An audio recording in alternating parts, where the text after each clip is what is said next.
Today, the Supreme Court finally hands down their opinion on vaccine mandates. We got some good news, we got some bad news, but whatever the case, we have the breakdown for you, and it all starts right now.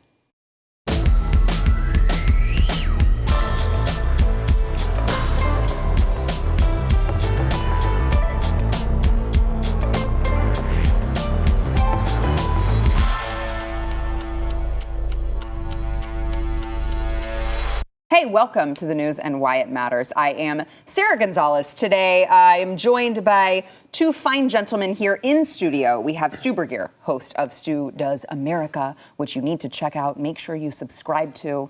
It's casual day for Stu. By the way, I totally agree with that. You should totally check it out and you should subscribe. Yeah. We totally are aligned on that first point. Wow. The first point of the day, we totally agree. That's amazing. Mm-hmm. Also joined by, it's been a while since we have had him in studio, but we've got Justin Haskins, who is editorial director of at the Heartland Institute, also co-author of the book The Great Reset, which Glenn Beck and you just some guy named Glenn also snuck his way onto the title. I hate it when these people do that. These people do that, riding your coattails like that.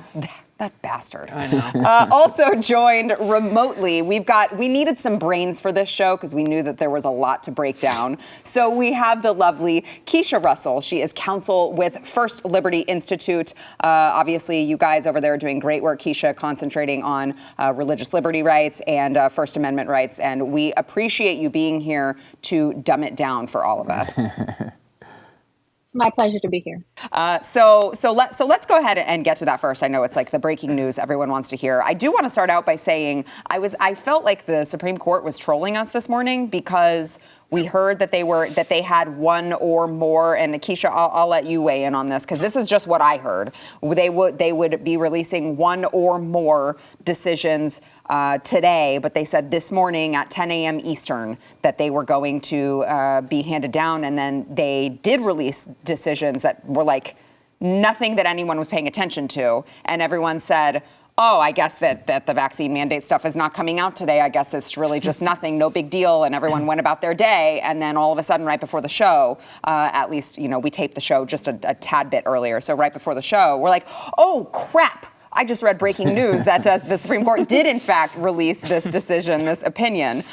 So I'm just going to go ahead and give what I believe to be like the headline portion of it, Keisha, and then I would love for you to be able to break down what the opinions actually said. So these were mixed rulings. There was a pair of cases that were both challenging the vaccine mandate, but in different ways. So we had, of course, the Supreme Court who blocked the federal government's COVID-19 vaccine or test requirement for large workplaces. This was the one, I believe, that the Daily Wire was involved in. If you had 100 employees or more, you had to do this vaccinate or test requirement.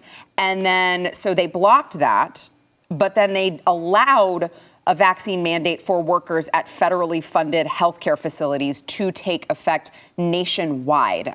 So if you could, Keisha, pretend like we're dumb and we don't know anything about anything, and let's go ahead. If you could explain the first one, the Biden vaccine mandate that everyone was talking about for large employers, and then the second one. Go ahead, please.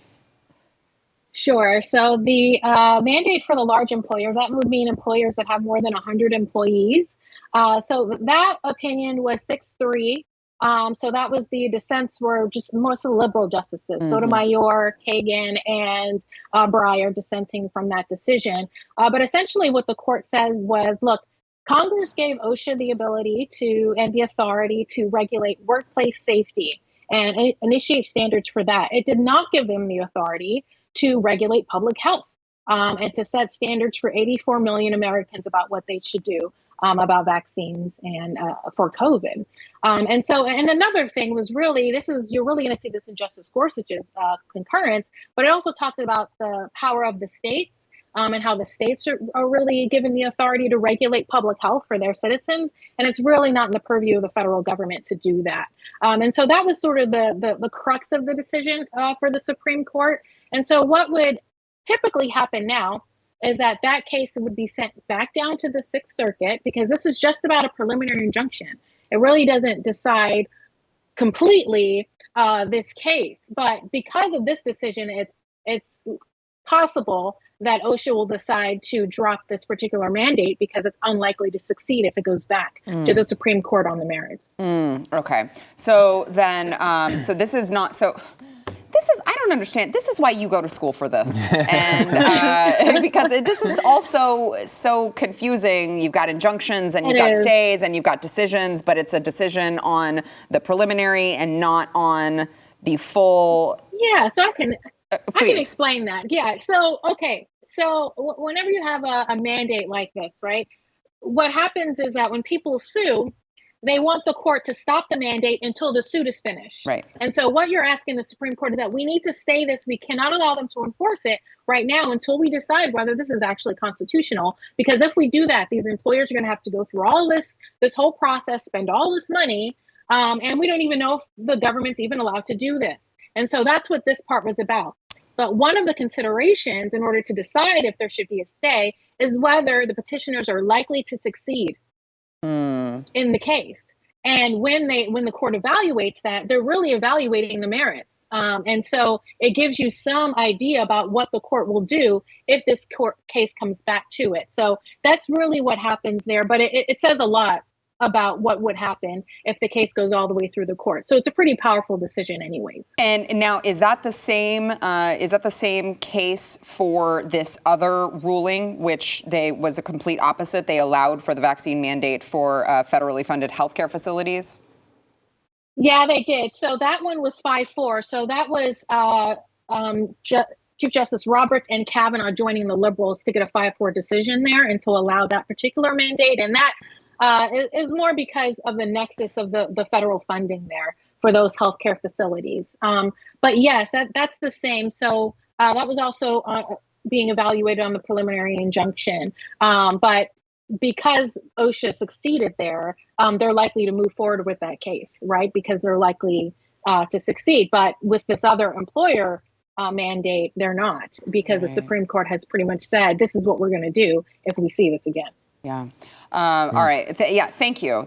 I read it. I could read an opinion from the Supreme Court, and I'm like, I just spent 30 minutes and I have no idea what I read. So I appreciate you breaking it down for us like that, Keisha. Stu, I want to go to you next and I want to get, gentlemen, y'all at the table, your feedback on, are you surprised at these decisions? Are you disappointed? What are your thoughts? It's interesting. I don't think all vaccine mandates are not created equal, and there's sort of a hierarchy of them, at least the way that I look at it from a layman's perspective, where the biggest reach for the Biden administration was this private sector mandate. I found very few legal experts who thought there was any chance that this would go through. I mean, it's blatantly unconstitutional on so many different levels, and it's so far-reaching, and there's no coherent reason why a company with 99 employees would not need this mandate and 100 employees would. I mean, it doesn't make any sense. Yeah. I think this was more of a political move by Biden to show that he was doing everything he could. It was one of those things I think they knew would get overturned or thought it would be overturned, but figured, what's the worst case here? We look like we're being tough on COVID, we're pleasing our base, we're doing all these things, and at the end of the day, it probably won't go into effect anyway. And that's sort of like the furthest reach. And then on the other side of that, like maybe the easiest reach, and this is interesting with First Liberty with us today, because First Liberty Institute has done a great job pushing back against the military mandates. That might be the easiest one for them to get, and they've had some successful challenges because of the work that First Liberty has done. But like that might be one of the easier ones because there's so many controls over the military that our federal government does have. In the middle there, though, is this one, the secondary one about the health centers, where there's certainly a case to be made. It's a central part of a lot of these health facilities' responsibility. A lot of them want people to get vaccinated, so maybe you can make the case that as a private institution, they should be able to do that. You can at least make that case. The federal government, though, to me, has no role there. OSHA, at the beginning, I think OSHA is an unconstitutional organization as it is, and the way it was written, the statute, it's written under, basically just says if they find something necessary and appropriate, they can do it, which gives them almost the power of a dictator. Yeah, that's terrifying. Right? The only limits on it are the Constitution, really. I mean, they can almost do anything they want, which is just terrifying. And that should be a high priority of Republicans as they look to get to gain power again, because that is a fundamental, I think, reform that needs to be a priority for Republicans overall. But this one's interesting in that, like, you kind of see where the Supreme Court is going to stick this dividing line in this hierarchy. It seems like they're going to anything that has federal dollars attached to it. They seem to be willing to go down that road. I don't think that they're going to try to they're going to succeed in overrunning private companies and private mandates. I think in some ways it's a good day because this was the most invasive part of this, and it at least sets some sort of limiting principle on all of this craziness. But I don't think any of us are happy overall with the result here. It at least, though, does limit the damage. Yeah, Justin, you got to believe there are a lot of healthcare workers out there right now who are feeling very discouraged. Yeah, I mean, without a doubt. And, tying the federal dollars to it, that's such an important issue because what does the left want to do more than anything? They want to tie federal dollars to everything, right? And what happens if we ended up with a single-payer healthcare system? Then everyone is getting federal dollars with every healthcare decision that's being made. It's involved in everything. So does that mean that all of a sudden, because federal dollars are involved, you don't have any rights anymore? It's like, well, if you're accepting federal dollars, well, what if I don't have a choice? Yeah. What if that's the only kind of healthcare coverage that there is? I mean, now it's not just healthcare workers, it's everybody. I mean, at some point you have to say, you have certain inalienable rights that belong to you. And just because Congress passed some law under the Commerce Clause or something, that doesn't give them the right to just, you lose all of your other rights because now they're paying for things. I mean, that doesn't make any sense to me. And OSHA, in and of itself, I don't understand how this agency has the power, even that the Supreme Court says it has, in a limited sense. I don't even know how that works because under the Commerce Clause, which is the justification for OSHA's existence, the federal government has the right to regulate interstate commerce.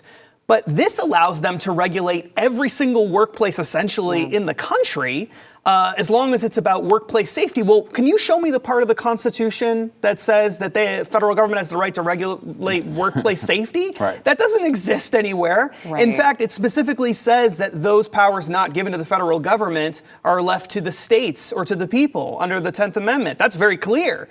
So I don't see workplace safety listed anywhere. I do see a right for the states to have those things reserved. So I don't even think the Supreme Court was right on that front. I would have preferred for them to say OSHA can exist and it can regulate true interstate commerce with people traveling between states and agreements between states. States don't have the right to create their own tariffs and impose them on other states. That was the purpose of it. But to say that you do have the right to regulate workplaces everywhere, why? Yeah. I mean, I don't understand that at all. So I think there were some good things, but there were a lot of bad things in this too. Yeah, Keisha, I want to give you last word. Justin brought up a lot of very good points. What are your thoughts? Yeah, I mean, I think those were incredibly brilliant insights. I think a lot of people understand that the power of this mandate is not just in whether they have the authority, but it's what happens when the president of the United States gets up and says he's going to do something like this. And because of that, a lot of people are going to get vaccinated anyways. Right. And so regardless of whether it survives the constitutional scrutiny, it's going to impact a lot of people. And overall, we know that even if the federal government doesn't have the authority to make these private employers do this, a lot of them are going to do it now because the president has said it's the best course of action. And so that's that. I mean, I think it was also a great breakdown to demonstrate sort of the validity of each of these different mandates, and particularly in the military context. First Liberty represents about 35 Navy SEALs, and we were able to get an injunction on that, which was rare. I mean, it's the only one that survived against the Department of Defense thus far. And one of the reasons is because we were able to demonstrate, look, you do have power, but not that much power. There are limits. And the limit is that you've got to consider these religious exemptions. You can't just make these blanket denials. And that's how we were able to protect those Navy SEALs.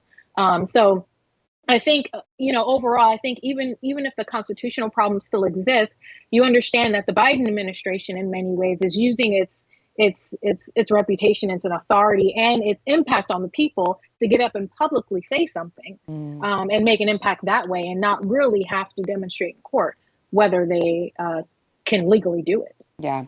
Keisha, thank you so much for joining us to break this all down. It has been invaluable, and we really appreciate it. We hope to have you back sometime soon. Absolutely. And if your viewers want to keep up with this case and any of the others, we have all that information at firstliberty.org. Perfect. Awesome. Thank you so much, Keisha. We appreciate it. All right. So we've got more to get into, but first we want to, of course, thank our sponsor, Built Bar. So if you like a good snack throughout the day, but you're trying not to expand your waistline, I know it's January still, so there are a lot of people who still have their New Year's resolution to lose weight, and they're trying to stay on track. Built Bar will help you stay on track because it is delicious. You feel like you're cheating on your diet. You feel like you're eating a candy bar, but you're actually eating a protein bar. So it is going to be high in protein, low in calories, low in sugar. It's going to keep you on track. But they've got awesome flavors like coconut, mint brownie, double chocolate, cookies and cream. They're always so delicious. They're always coming out with seasonal flavors as well that are just like knocking my socks off all the time. I'm legitimately, if you've watched this program for any amount of time, you know that I'm legitimately obsessed with these. I really am. It's embarrassing how many are in my pantry and also in my dressing room because I need, in my car.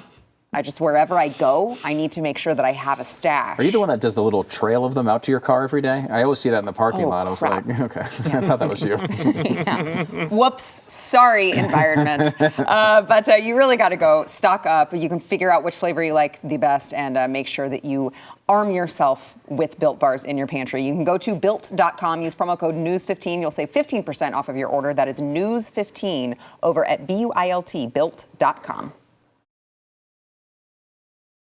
YouTube has strict community guidelines over what we can and cannot say about COVID-19 vaccines and treatments. If YouTube deems we've somehow violated these guidelines, we risk YouTube cutting off our ability to communicate to you. With that said, the discussions which follow are not meant to provide medical advice.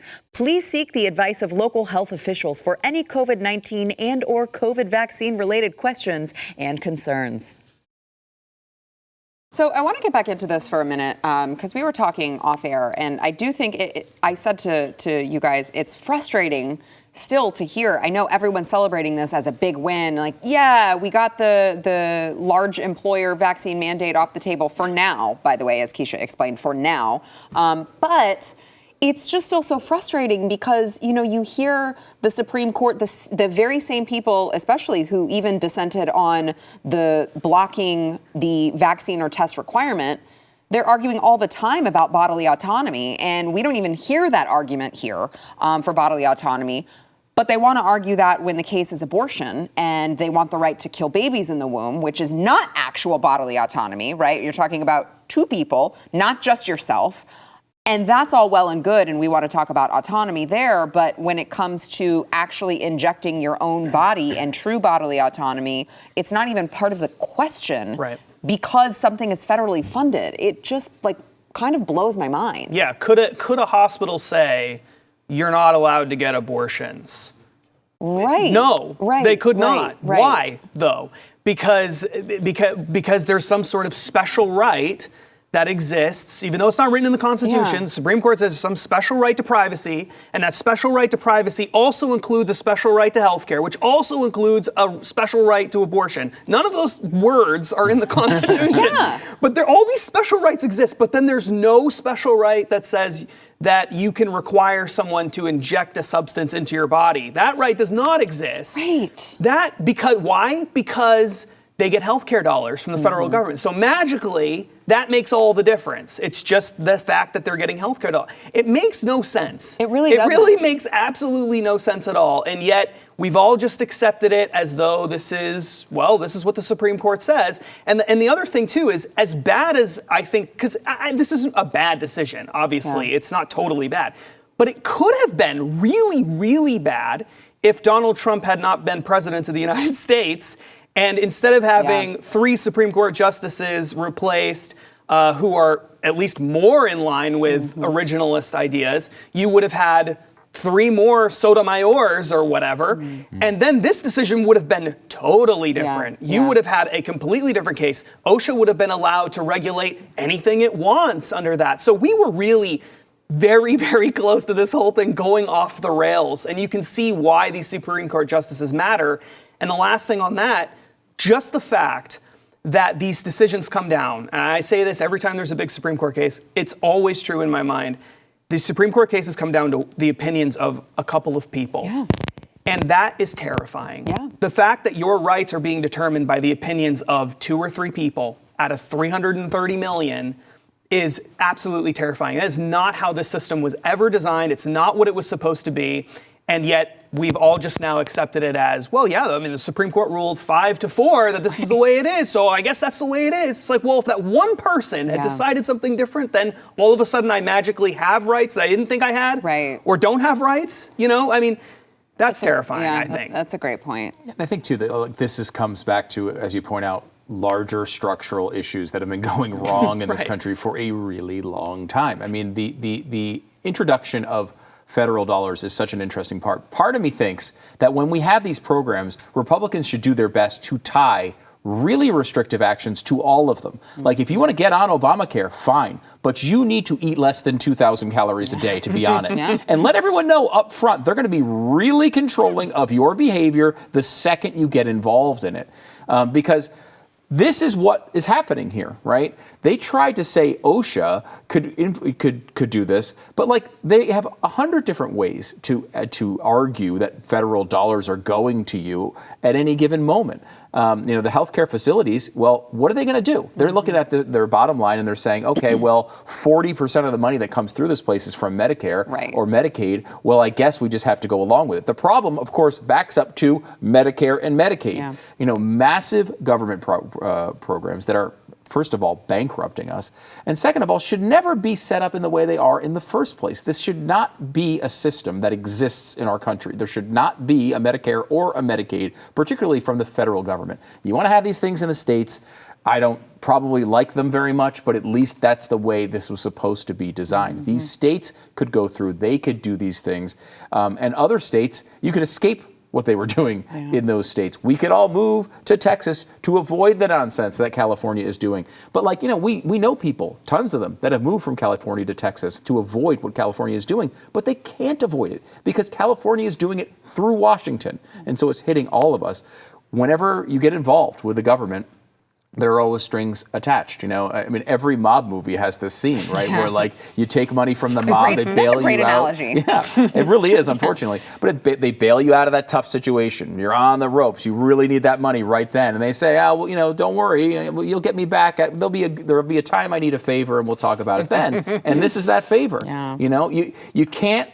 And this goes to Republicans as well. Look at the polling on these things. Medicare and Medicaid. Medicare in particular, you're talking 80% approval ratings in this country because the government is telling you they should be responsible for paying for your health care. Now, for older people who might be listening or watching and have Medicare, you've paid into the system for a long time. But over a period of time, these things should be changed completely because they own you. Yeah. They own you because of this money, and you wind up being in a position that you can't even control your own bodily autonomy. And the fact that this one decision went the right way is good. I think Amy Coney Barrett is looking really good early. Gorsuch has had some issues that people don't like. I tend to like Gorsuch more than some on the conservative side. Kavanaugh terrifies me, though. I mean, he feels like another Roberts. Yep. It feels like this is going down this wrong road where we're all going to be like complaining about this guy like he's on the left. Yeah. Like we need to stop saying that Roberts sides with the liberals because he always sides with the liberals, at least most of the time. He is a liberal. He is a liberal, right? Now, he was on the right side of the main case here, which was good. But a 5-4 decision on the other side is disappointing. I mean, it shouldn't be this way, but it is right now. Yeah. All right. So let's go ahead and do this. I want to get into, speaking of COVID and the vaccine and all of this, and the Biden administration particularly. Let's go ahead and take a break, and then I want to get into Joe Biden had a COVID-19 update that he gave yesterday, and he spoke about dealing with misinformation and disinformation. We will play that clip when we come back. It's really incredible. Joe Biden, during his, I think it was towards the end of his COVID-19 update that he gave the country yesterday, by the way, an update in which he bumbled around and stumbled. And at one point, it was like a full 20 seconds where I was like, I have no idea what this old man is saying. Did he mention if he's shut down the virus yet? Did he talk about that at all? I don't believe he mentioned shutting down the virus. Has he cured cancer yet? I don't believe he has. Okay, I just want to make sure. Those are the two things I'm waiting for. Any moment now. Both of those things he did say he would do. He did. Multiple times. That's a great point, Stu. But what he did do was call on social media companies and media outlets to deal with the misinformation. It has to stop, Joe Biden says. Here's that. Unfortunately, while our military is stepping up, as they always do, there are others sitting on the sidelines, and we're standing in the way. I know. If you haven't gotten vaccinated, do it. Personal choice impacts us all, our hospitals, our countries. I make a special appeal to social media companies and media outlets. Please deal with the misinformation and disinformation that's on your shows. It has to stop. COVID-19 is one of the most formidable enemies America has ever faced. We've got to work together, not against each other. Don't you love that he says personal choice impacts us all? But what does that mean? So what you're saying is that you don't actually want me to have personal choice for anything because you could tie that personal choice into, okay, great. We were talking about single payer. Let's go back to healthcare costs. Well, your personal choice to be very fat and stuff your face with McDonald's would impact, it's impacting healthcare costs. So maybe I should be allowed to tell you to stop doing that. It's just what do you mean your personal choice affects us all? So we just shouldn't have it, I guess, is Joe Biden's argument. Well, I guess that is his argument because he was just arguing for the damn vaccine mandate, Sarah. Okay, I want to get your thoughts on this, but I'm just going to play this. We don't have it. I'm going to play it into my mic because I really want you to hear Joe Biden just I don't know what he's trying to say here. Listen. Now, I don't like to, outline the next steps we're taking against. I'd like to outline the next steps we're taking against the Omicron variant. What? I don't like to outline. I do like to outline. I think I heard Ovaltine in there. What did you hear? Ovaltine? That could work against Omicron. Maybe. Have we tried it? We haven't tried it. Is it tested? Is there an Ovaltine mandate that we could get started? That could get us all our vitamins and nutrients. I don't know. And it could replace meals. I wasn't a big fan of the "not my president" thing. It's really stupid. Yeah. But it's when you listen to Joe Biden talk. I kind of just want to be look, this guy isn't my president. This is brutal. This is brutal. I know Donald Trump had his moments where, he wasn't exactly the most presidential guy in the world. Really? But at least he seemed like a person who knew what his own name was. Yes. Which I feel like that should probably be a requirement for president. You would think so, but apparently not. So, Trump was much more on the ball here. At least, what they accused Trump of was he was trying to do things that were bad. Who knows what Biden's trying to do if he's trying to do anything? It's hard to even follow. They also were Trump breathes really loudly. Do you remember that? They cut clips of him breathing. They're there's something wrong. Something wrong. Breathing loudly. Okay, sure. I'm talking about this a little bit on tonight's program on Stu Does America, but I think that this is something that's hit me recently a lot. We talked a little bit about it on radio too. That there are moments where I now feel embarrassed. I feel Afghanistan was a real one. I just felt embarrassed for us for what we making our troops go over there and participate in this nonsense, for what we did to the people there, for the allies that helped us, and all those things. And it doesn't feel we don't feel like a superpower right now, watching empty shelves in grocery stores. It's embarrassing. This is America. I can see that in Venezuela. I can see that in Cuba. I expect it there. It's not supposed to happen here. Thankfully, we're not at those levels, but just the hints of it are disturbing enough. And you look at this and there's this constant plea to these social media companies to shut down conversation and any opinion that lies outside the norm. And I'm as much enough of a free speech absolutist to want everything to fly and realize there's bad consequences of that and live with it. That's where I am on this stuff. But even if you want to take the most charitable take on their position, there are many people who would say, yes, okay, there should be some limit to the health information you put online. Like, for example, one of the examples that has been cited often has been people advising young girls for anorexic type of situations, encouraging anorexia. If I wanted to start a Twitter account where I said every day, like, you should drink turpentine to cure, your illness, like, okay, that would be very bad and actually cause damage. But like, if you're going to make those statements, and if you're going to ban people for things you think are really damaging, like we're talking about here, you better damn well be sure that in 4 weeks you're not going to be saying the opposite. You can't ban people for saying it came out of a lab and then 6 months later be like, you know what, probably came out of a lab. Sorry for all of those lives we destroyed before, and have no consequences. Like, if there is there is some level of control that social media companies should have over their own content. If a church wants to start a religious discussion group, they shouldn't have to tolerate the F-bomb all over the place. They shouldn't have to tolerate people saying God doesn't exist if they don't want to. It's their site. But at some level here, just the responsibility of the company should be to say, we can't shut this stuff down unless we are really, really sure. I'm talking about anorexia is bad for teen girls. I'm talking about don't drink turpentine. I'm talking about real hardcore things because they do this and they have no credibility, and then the government begs them to do it again and again and again. And just coincidentally, every single time it happens to back whatever democratic position exists at that current moment. This is not a healthy way to run a civilization. Stu, you mentioned being embarrassed whenever we hear this doddering old man talk. I don't think it's much better. Typically you'd go like, well, maybe like the vice president's looking really good right about now. But no, we're not even in a position to say that because you have the vice president over here. Let me play. She was asked about changing her COVID strategies. Kamala Harris was asked. She was on the Today Show. She did an interview. And I don't know which one gave the least coherent answer because they're both horrible. Listen. At what point does the administration say, you know what, this strategy isn't working, we're going to change strategies? 6 former administration officials last week wrote that open letter urging the administration to change course, to change strategy. Is it time? It is time for us to do what we have been doing, and that time is every day. Every day it is time for us to agree that there are things and tools that are available to us to slow this thing down. What?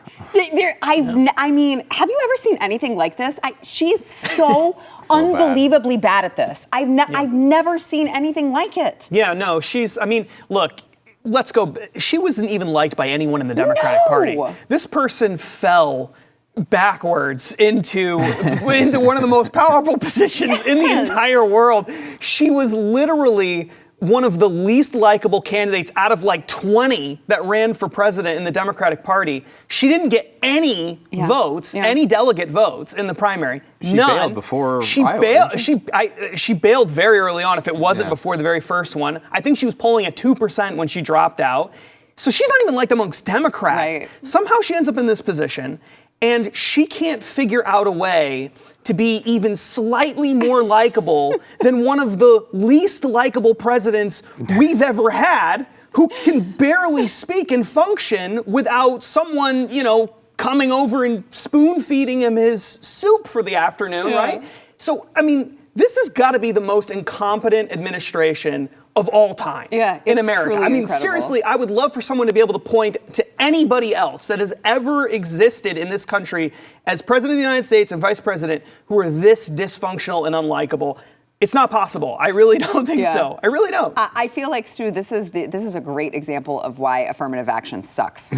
Because they pigeonholed himself into, I'm definitely going to get a woman of color. That is definitely going to, and then they're like, oh, crap, who do we have?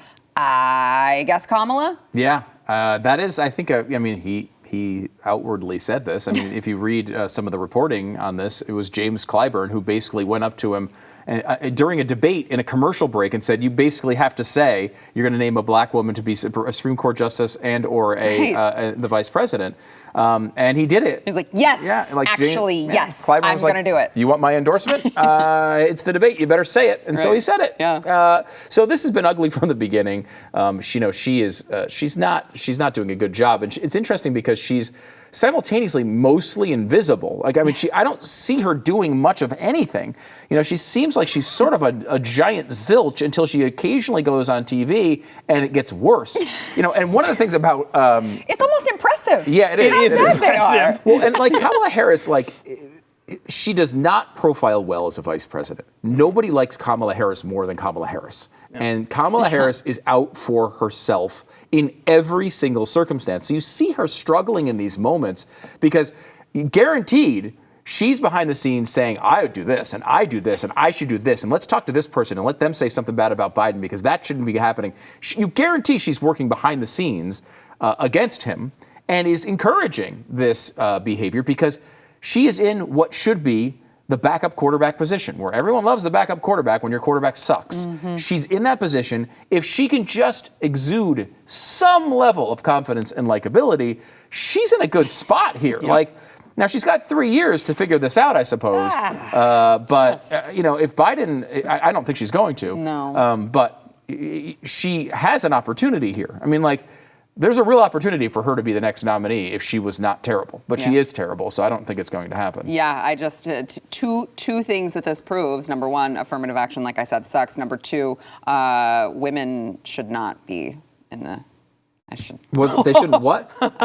They should not what, Sarah Gonzalez? They certainly should not be president. Wow. Oh my gosh. She said it. She said it. You know why? You know why? Because just as you said, she could look at this and course correct and figure out ways to better herself. Instead, she has an attitude problem every time she's asked in an interview a hard question. She gets very condescending and sassy, and I'm like, no. How much sass is allowed to be in the vice presidential role? Is there a certain amount of sass you're allowed to have? Maybe 20% sass. 20% sass, okay. Yeah, all right. I think so. And only sass allowed if you're doing your damn job. Ah, well. You can you can't sass back to the interviewer when you're not doing your job. That's my rule. That's my standard. And how is she not prepared for that question? There's 6... Ezekiel Emanuel was one of these guys who came out and said, you guys are doing a terrible job. How do you not know that's going to be question number 1 when you get to the COVID section of the interview? I mean, she's just terrible. Maybe she's so used to being in the background that she just thinks no one will ever ask her questions anymore. Yeah. Well, and I mean, the media has been so in their pocket for so long. Anytime they ask her some semblance of something remotely difficult, she's like, oh my God, how dare they? That's not a difficult question. Yeah, well, difficult for Kamala. Okay. All right, we've got more to come, but we got to take a break. We'll be back. Yeah, I mean, it's just it's always interesting. So we've been talking about I think it's very important when we talk about the Democrats' voting rights legislation. They constantly are calling it voting rights legislation. It is not voting rights legislation. It is legislation to basically federalize election fraud. Is really what it is. So voting rights, no, not so much. But the House snuck their voting rights bill. This is the Freedom to Vote Act and John Lewis voting rights bill. They snuck all of this wording, all of these, the bill into an unrelated NASA bill, and that now is passed by the House.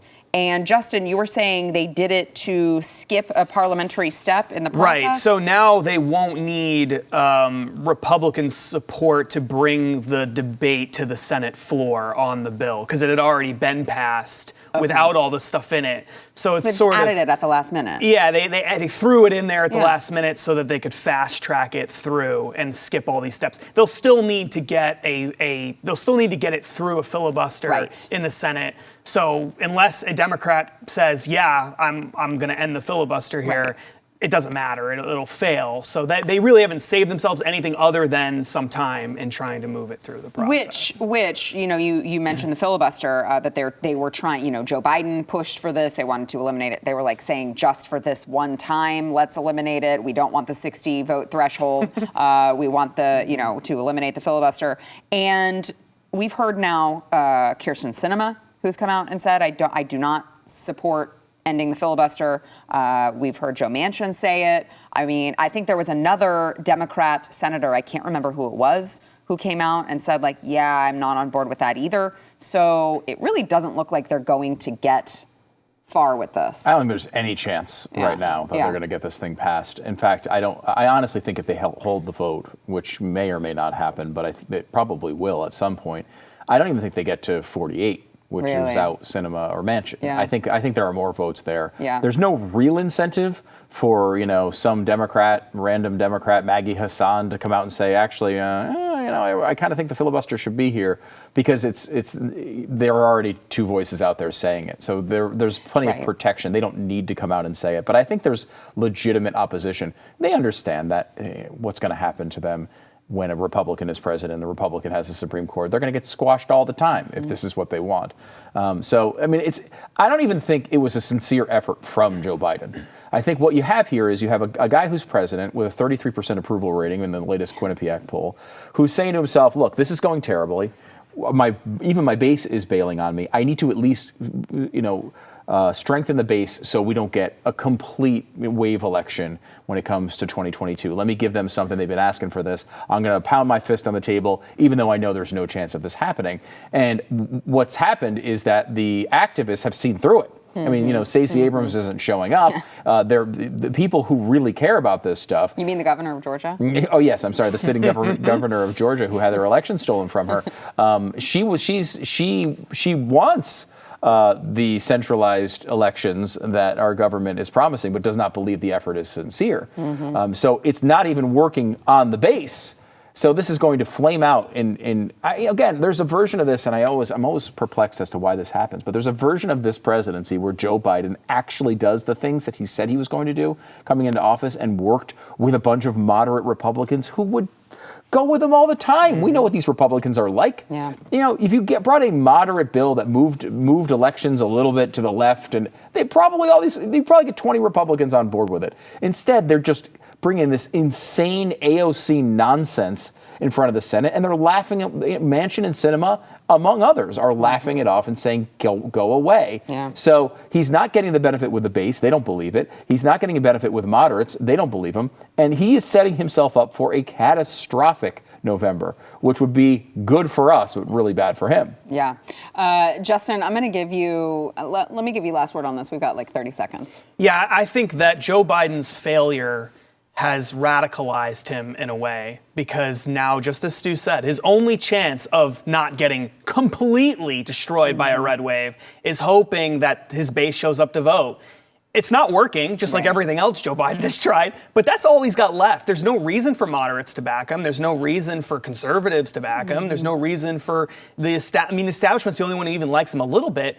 This thing is going so spectacularly poorly for Joe Biden. It is unbelievable. And there's just no way for him to get out of this hole. No matter how hard he tries to scramble his way out of it, he can't. There's nothing he can do. Which I would, you bring up a great point about, the conservatives, moderates, all of that. And I know we have to go. But I would also say at some points, he's also alienating the radical sector, right? Yeah. Like he said no on deferring the student loans. Like he's not meeting with Black Lives Matter anymore. He said he talked a good game, and now he's like, nah, you guys are fine. Like he's managed to alienate literally any subset of people in this country. It's actually truly incredible. Great job, Joe Biden. All right, we got to take a break. We'll be back. I should say, let's go, Brandon.